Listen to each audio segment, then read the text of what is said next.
gerilya menembakkan senapan secara membabi buta ke hutan. Mereka tidak tahu persis apa yang mereka tembak, tetapi ada sesuatu di luar sana di antara pepohonan, sesuatu yang tidak bisa mereka lihat, sesuatu yang berusaha membunuh mereka. Salah seorang tentara, remaja lelaki tanggung, berhenti untuk mengisi peluru. Saat ia menarik magazin dari senapannya, sesuatu menyambar. Prajurit di sebelahnya tiba-tiba berlutut sambil memegangi lehernya. Darah mengalir di antara jari-jarinya. Sebuah tangan menggenggam bahu bocah itu dan dia berputar, hampir melepaskan tembakan ke komandannya. Pria yang lebih tua bilang mereka harus pergi dan anak laki-laki itu bergabung dengan sekelompok kecil tentara yang mulai berlari melalui hutan, mencoba melarikan diri dari apapun itu. Saat mereka berlari, ada kilatan gerakan lain dan salah seorang tentara ditarik ke pepohonan. Dia bisa mendengar jeritannya bercampur dengan jeritan dunia lain, tapi tidak ada yang bisa mereka lakukan. Sudah terlambat. Prajurit lain menghilang ke pepohonan dengan sesuatu ini. Hanya dia dan komandan sekarang. Mereka muncul dari hutan ke tempat terbuka. Ada pertanian kecil yang ditinggalkan. Komandan memberi isyarat agar mereka menuju ke rumah pertanian tua, dan keduanya berlindung di sudut rumah. Mereka jongkok, senjata siap, mengintip dari sudut mencari tanda-tanda monster yang membunuh begitu banyak rekan mereka. Anak itu ingin tahu apa yang harus mereka lakukan. Dia bertanya kepada komandan, tetapi komandan meletakkan jari di bibirnya dan memberi isyarat agar bocah itu terus mengawasi. Bocah itu mengintip di sudut rumah tetapi tidak melihat apapun yang muncul dari pepohonan. Sunyi sampai komandan berteriak. Si bocah berbalik untuk melihat titik terbentuk di dadanya. Itu lingkaran hitam. Bukan hitam, sesuatu yang lebih gelap. Ini seperti tidak ada cahaya sama sekali. Komandan berteriak lebih keras saat titik gelap tumbuh. Jeritan sang komandan menghilang meski sepertinya dia terus berteriak. Anak laki-laki itu melihat sang komandan ambruk, tersedot ke dalam bola gelap di dadanya. Tubuh komandan melipat ke dalam dirinya sendiri, menjadi semakin kecil sampai menghilang sepenuhnya ke dalam lubang hitam yang menghilang bersamanya. Bocah itu tidak tahu apa yang baru saja dia lihat, tetapi dia tidak punya waktu untuk berpikir, karena muncul dari hutan. Itu dia, makhluk itu. Bocah itu belum pernah melihat yang seperti itu dan berlari ke rumah pertanian. Dia mengunci pintu dan mendorong meja dapur tua di depannya, mencoba menghalanginya sebaik mungkin. Dia melihat sekeliling dan melihat tempat tidur lekat di dinding. Itu adalah tempat persembunyian terbaik yang bisa dia temukan, sehingga dia berlari dan meluncur di bawah tempat tidur, menarik dirinya sedekat mungkin ke dinding. Anak laki-laki itu menghilang dan menunggu, tidak yakin apa yang harus dia lakukan. Sunyi, tidak ada lagi teriakan tentara terbunuh atau jeritan serak seperti binatang. Mungkin ia memutuskan untuk kembali ke tempat asalnya. Anak laki-laki itu tidak berani keluar dari bawah tempat tidur sekalipun. Saat dia melihat pintu, menunggu sesuatu untuk menerobos, dia melihat sesuatu yang lain. Titik hitam lainnya muncul di tengah ruangan. Sepertinya itu membelokkan cahaya di sekitarnya, mendistorsi ruangan di dekatnya. Anak laki-laki itu melihat dari bawah tempat tidur karena tidak pada tempatnya. Anggota badan hitam tipis muncul pertama, lalu yang lain. Dia bisa melihat kaki runcing anehnya tanpa kaki berdiri tepat di depan tempat tidur sekarang. Dengan teriakan melengking, makhluk itu dengan mudah melemparkan tempat tidur ke samping. Bocah itu terciduk, meringkuk di dinding. Makhluk itu berteriak, membuka mulutnya yang lebar yang seolah membelah wajahnya yang tanpa mata menjadi dua, memperlihatkan dua baris gigi bergerigi. Anak laki-laki itu menjerit lagi, menangis ketakutan dan melihat bahwa makhluk itu sama sekali bukan tanpa mata. Di dalam mulutnya yang aneh, bola berwarna biru susu muncul. Tidak ada iris, apapun benda ini, itu menatapnya.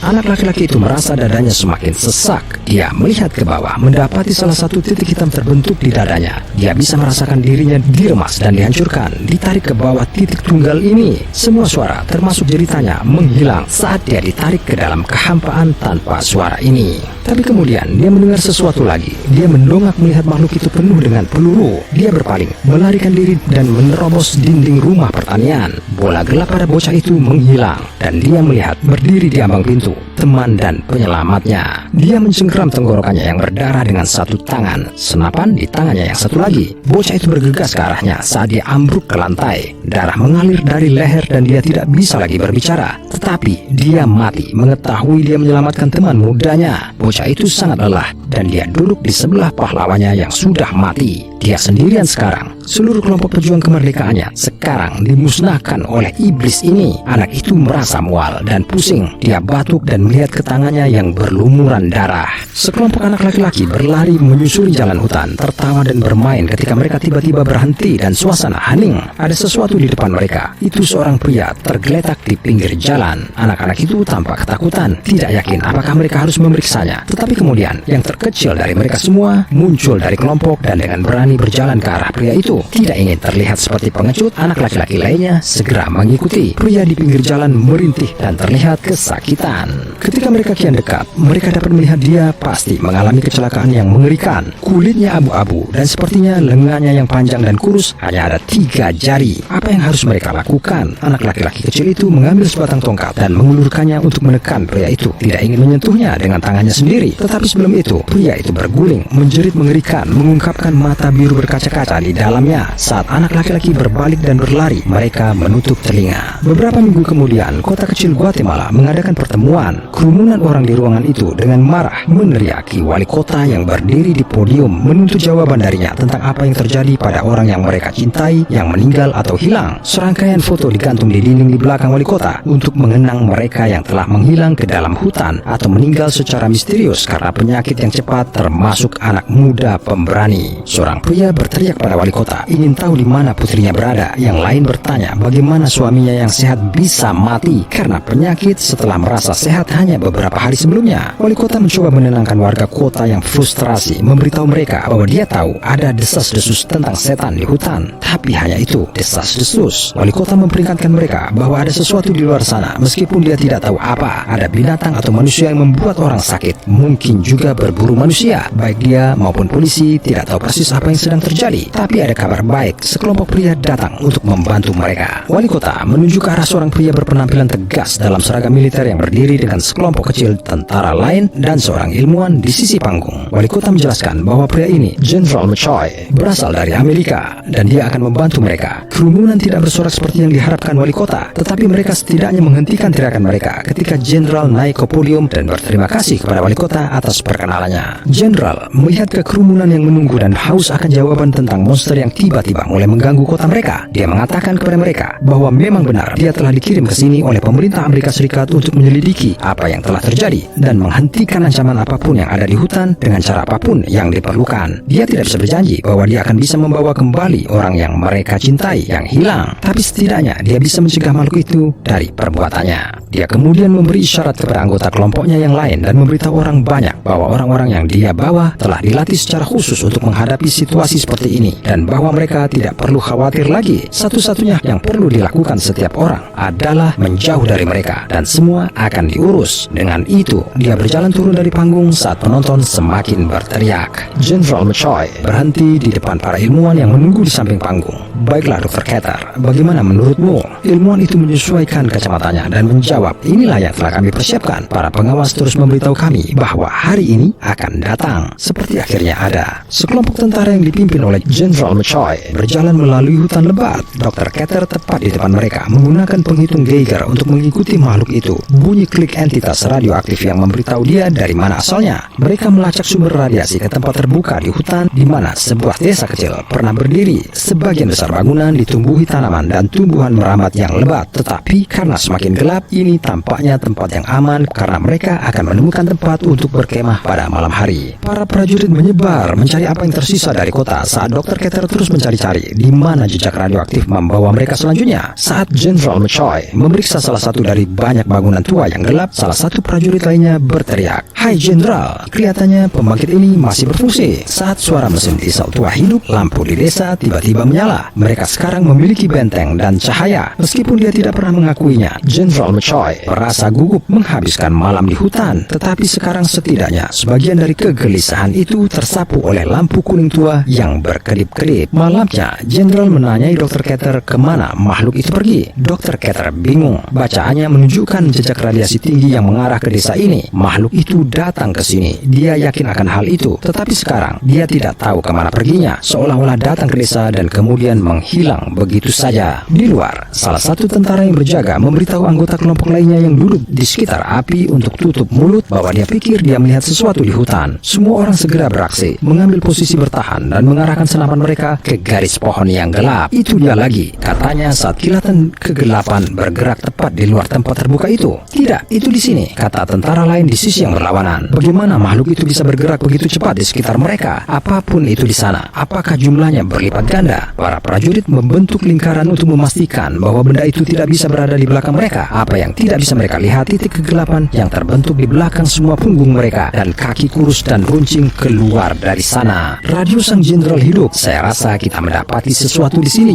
Ini Jen, tapi pesannya terputus oleh jeritan dan suara tembakan. Jenderal McCoy memberitahu Dr. Keter untuk tetap di dalam dan keluar dari gedung, di mana dia akhirnya melihat sekilas iblis yang mereka lacak. Makhluk tinggi kurus itu membantai pasukannya. Ia berlari di antara mereka dengan kecepatan yang tidak manusiawi, menggunakan 3 jarinya untuk merobek anggota tubuh beberapa tentara dan menebas yang lain dengan cakarnya yang tajam, membabat leher mereka atau mengeluarkan isi perut mereka sebelum pindah ke yang berikutnya. Jenderal menembakkan senapannya ke makhluk itu dan meleset, tapi itu cukup untuk membuatnya mundur. Jenderal McCoy berlari kembali ke dalam gedung tempat Dr. Keter menunggu. Apa itu? Apa yang Anda lihat di luar sana? Jenderal tidak tahu bagaimana harus mulai menggambarkan monster yang baru saja membunuh semua anak buahnya. Dia belum pernah melihat seperti ini sebelumnya, dan sesuatu yang tidak bisa dipersiapkan oleh pelatihan apapun. Saat kedua pria itu merenungkan apa yang harus dilakukan selanjutnya, penghitung Geiger di atas meja tiba-tiba berbunyi klik. Pada awalnya pelan, tetapi kian lama, seolah-olah sejumlah besar radiasi tiba-tiba membanjiri ruangan. Jenderal meraih dokter dan menyeretnya keluar, melompat keluar dari gedung tepat sebelum runtuh dengan sendirinya, menghilang ke dalam singularitas mikro yang terbentuk di dalamnya. Kedua pria itu mendongak untuk melihatnya berdiri tepat di depan mereka. Mulutnya yang besar terbuka untuk memperlihatkan mata birunya yang seperti kaca. Awas! Dr. Keter berteriak, tetapi ini tidak tentang iblis saat dia dan jenderal berguling ke samping hanya menghindari kabel listrik yang telah terputus oleh bangunan yang hancur. Saluran listrik menyentuh tanah dan segera menyala, mengirimkan pulsa cahaya listrik putih yang terang.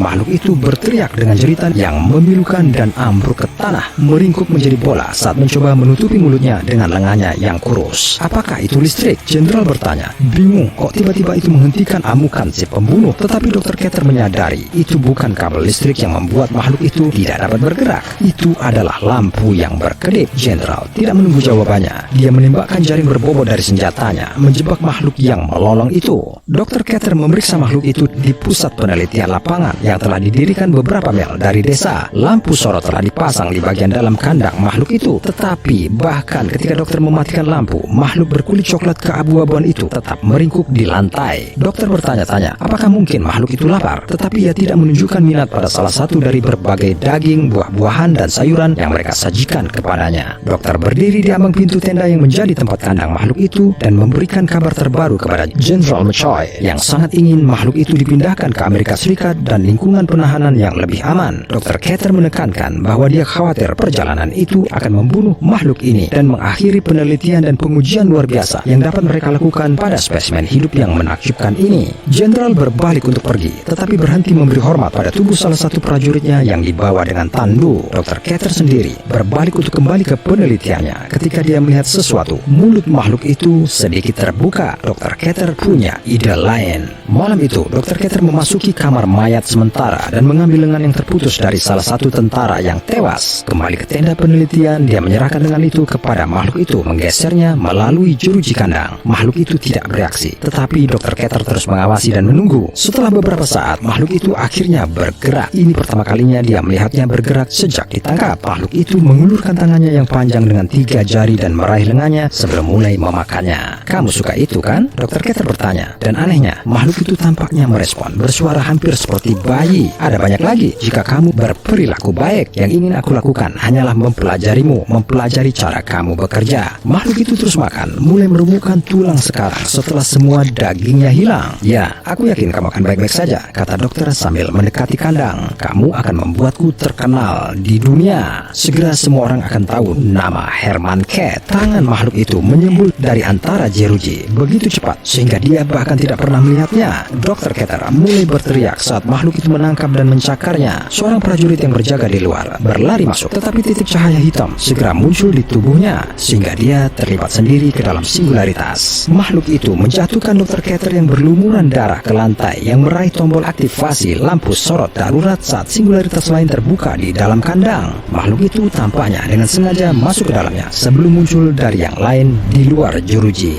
para tentara bergegas ke tenda pada waktunya untuk melihat makhluk itu memakan Dr. Keter yang masih hidup. Seseorang menekan tombol untuk mengaktifkan lampu sorot bertenaga tinggi yang menyebabkan makhluk itu mulai berteriak dan meronta-ronta, mencoba melarikan diri dari lampu yang menyorot. Beberapa jaring ditembakkan ke makhluk itu, menjepitnya ke tanah saat jeritanya perlahan memudar kembali menjadi rengekan.